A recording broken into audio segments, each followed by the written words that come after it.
तो यहां आपसे प्रार्थना की जाती है, जब तक सत्संग चले आप सब चिंताएं और इधर उधर की गल्ला बातें छोड़ के ध्यान से सत्संग सुनो। राम नाम रटते रहो, राम नाम रटते रहो, जब तक घट में प्राणे, कब हो तो दीन दयाल के हे बनक पड़ेगी कान। अब परमात्मा की भक्ति में आगे बढ़ने के कुछ फार्मूले हैं जिससे आप स्थिर रहोगे। इन फार्मूलों को, इन पॉइंट्स को आपने याद रखना पड़ेगा। जैसे कुछ भक्त आते हैं, कुछ ऐसे भक्त होते हैं जो सब जगह थक लेते हैं, झाड़ फूक करवा के, मंत्र जंतर जप के, गुरु बना के, और जब वो यहां आते हैं चाहे कितना भयंकर दुख हो उनके ऊपर, परमात्मा तुरंत ठीक कर देता है। अब उनकी तो फिर परमात्मा की रजा होगी, उन कोई और ठिकाना नहीं रहा, भगवान से अतिरिक्त कुछ जगह दिखाई नहीं देती। मालिक को सब पता है, अंतर्यामी है वो परमात्मा। वो दूर तक जानता है कि आने वाली आत्मा क्या उद्देश्य लेकर इस दरबार में आई है, उसी तरह से उसका उपचार होता है। जो ऐसे आते हैं उनको तुरंत, देखो दास तो एक पीएन है उस कबीर भगवान का, चपड़ासी हूं। आपकी अर्जी दास के पास आती है, दास उस परम पिता की टेबल पर रख देता है। अब उसने यस और नो उस कबीर भगवान ने करनी है, और यहां सेकंडों में होती है। यहां कोई कार्यालय नहीं है, वो साइन होगा फिर वापस आओगी। सेकंड्स के भी कुछ क्षणों में वो सब अर्जी परमात्मा फैसला करता है। तो जो भी आता है, जैसी उसकी अंतःकरण की भावना होती है, दास आपकी अर्जी दास के पास, दास की परमात्मा के पास, तो फिर करना उस मालिक ने है। तो कुछ ऐसे आते हैं उनको तुरंत राहत मिलती है। मालिक को पता कि अब ये कहीं नहीं जाएंगे मेरे बच्चे, सब जगह थक लिए धक्के खा के। कुछ ऐसे आते हैं हमारे भक्त, कहते हैं चलो वहां जाते ठीक हो जाओगे, चलो वहां जाते ठीक हो जाओगे। अब वो आ जाते हैं, दुखी दिन तो आना ही होता है, लेकिन वो जैसे कुछ और रखते हैं कि ठीक है चलते हैं, ठीक हो गया तो ठीक है, नहीं तो नहीं। तो ऐसे नहीं बनती बात है। इसलिए दास सबसे पहले आपसे कहता है कि किसी को भी आप प्रेरित करो, अच्छी बात है, क्योंकि भूले को राह दिखाना एक परम कर्तव्य बनता है सभ्य नागरिक का। तो ये सब भूले पड़े हैं, लेकिन उनको पहले ज्ञान समझाओ, उनको पुस्तक दो ज्ञान गंगा। और ये ज्ञान गंगा पुस्तक जो है, और भी कोई हमारी सीडी है बनाई हुई, या कोई भी परमात्मा का लिटरेचर जो इस दास के सत्संगों से बना है, उनको दो पढ़ने के लिए। और ये एक ऐसा ज्ञान है परमात्मा का, कबीर साहब कहते हैं और ज्ञान सब ज्ञानड़ी, और कबीर ज्ञान सो ज्ञान, और जैसे गोला तोब का करता चले बहता। तो पहले उनको ज्ञान से समझाओ, फिर वो ज्ञान से परिपूर्ण होकर फिर यहां आएंगे। जब तक ज्ञान से परिपूर्ण होकर यहां नहीं आएंगे तो वो फिर डगमग हो जाएंगे। परमात्मा इस चीज को लाइक नहीं करते कि ये डले थे, पहले ढो ही रहे थे, 36 जगह भटक लिए, नकली गुरुओं के पास धक्के खा लिए, जीवन नाश कर दिया इन्होंने।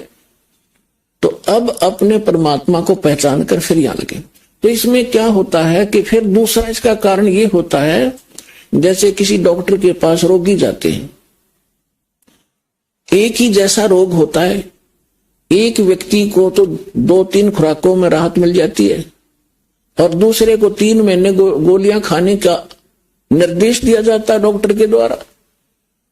तो उसके रोग में अंतर है। वो यूं सोचे इसका तो 2 खुराक में ठीक कर दिया, मैंने 3 महीने खानी पड़ेगी, मैं तो नहीं खाने का, तो ना खाने का तो मर जाने का, और क्या इलाज है।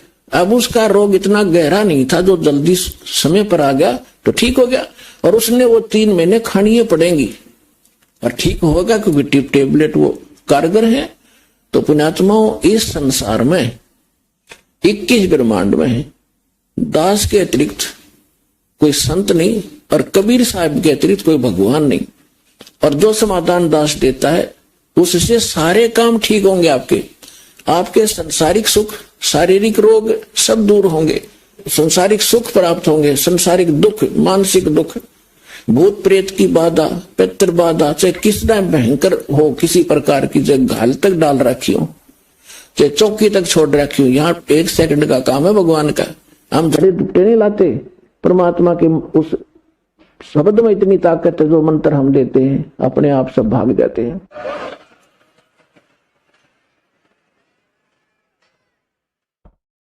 फिर कहते हैं धीरे धीरे रे मना, धीरे सब कुछ होवे, माली सींचे 100 घड़ा, समय आवे फल होवे। अब ये फार्मूले आपने याद रखने इस मार्ग पे कि धीरे धीरे रे मना, धीरे सब कुछ हो। आप बच्चे को स्कूल में भेजते हो प्रथम कक्षा में, और फिर उसको परिपूर्ण ज्ञान प्राप्त कराने के लिए, रोजी रोटी के योग्य बनाने के लिए 20 वर्ष तक, 15 वर्ष तक फ्री छोड़ देते हो। BA करके फिर वो 5-4 वर्ष का कोर्स भी करता है, और फिर 2 रोटी का साधन उसको बनता है। अगर वो सफल हो जाता है और बढ़िया होता है, फिर सारा उसका जीवन रोजी रोटी की समस्या हल हो जाती है। ठीक इसी प्रकार आपने ये आम का बीज बोया है, भक्ति, सत भक्ति। अभी तक आपने बबूल बो रखी थी, और बबूल बीज का ये आशा कर रहे थे कि हमें आम मिलेंगे मीठे मीठे, तो बबूल के तो काटे ही मिलेंगे, आम की इंतजार, आम की आशा व्यर्थ थी। तो जितने भी ये संत हैं, पंथ हैं और श्रद्धालु हैं, ये बेचारे उनको संत मानकर चले गए, उन्होंने राम नाम दे दिया, अब बीज दे दिया आम का कह के, और है वो बबूल का। उन बीज भी दिया, यानी साधना भी कर रहे हैं, जैसा गुरुजी बता रहे हैं, वो फल भी रहा है। कुछ कहते हमें ऐसे दिखाई देता है, प्रकाश दिखता है, वो प्रकाश से का बीज दे रखा है तुम्हारे लिए। प्रकाश यू काल है, ज्योत स्वरूपी निरंजन। तो आम का बीज कहकर सतलोक सतपुरुष की कथा सुना के आपको बीज दे दिए, काल के 5 नाम काल के जानो, राधा स्वामी वाले, और सभी आस लगाए बैठे में सुख होगा, हमें मोक्ष मिलेगा, सपने में भी इंतजार मत करना। बीज आम का बीजिए और फिर वो प्रोसेस अपनाइए जो एक बीज को बो के पेड़ बनाने तक जो क्रियाएं की जाती है, और फिर देखना। तो अब आपको आम का बीज मिला है, इसको बोइए, बीज दिया, अब इसकी सिंचाई कीजिए, इसकी सुरक्षा कीजिए। अब सिंचाई क्या है देखो पुण्यात्मा, दास इस मार्ग का मास्टर है, इस मार्ग का डॉक्टर है। आप सभी विद्यार्थी हो, दूसरे शब्दों में आप जन्म मरण के रोगी हो।